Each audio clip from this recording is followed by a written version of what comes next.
আজ আমি পটল চিংড়ি রান্না করব।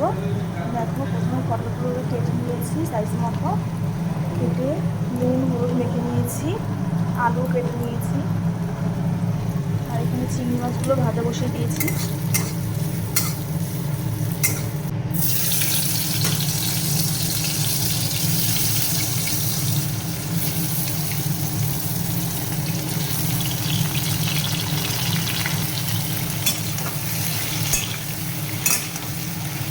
এখানে শিলের মতো মশলাগুলো নিয়ে নিয়েছি।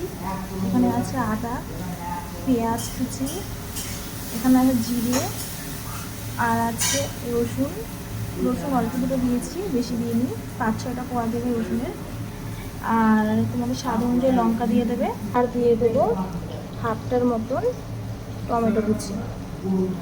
মগজদানা দিয়ে দেবো কটা, মগজদানাটা বেটে দেবো, শিলের মতো রেখে নিলাম।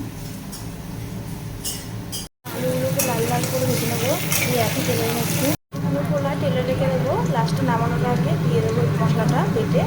শুকনোটাও শুকনো খোলা টেনে নেবো, ভাজা মশলা দিয়ে দেবো। এবার তেল,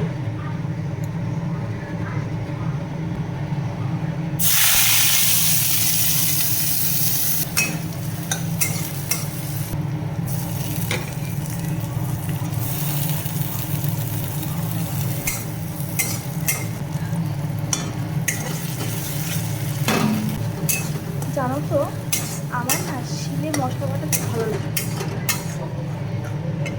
দেবো স্বাদ মতো লবণ, দিয়ে দেবো হলুদ,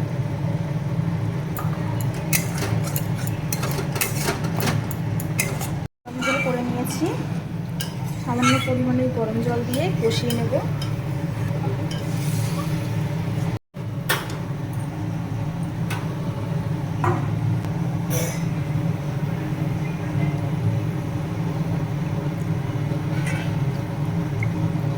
ব্যাস, আর দেবো না, কষা কষা করবো। মাছ একদমই খায় না, তাই ওর জন্য তুলে রেখে দেবো। তারপরে আমাদের তো চিংড়ি মাছ দেবো। চিংড়ি মাছগুলো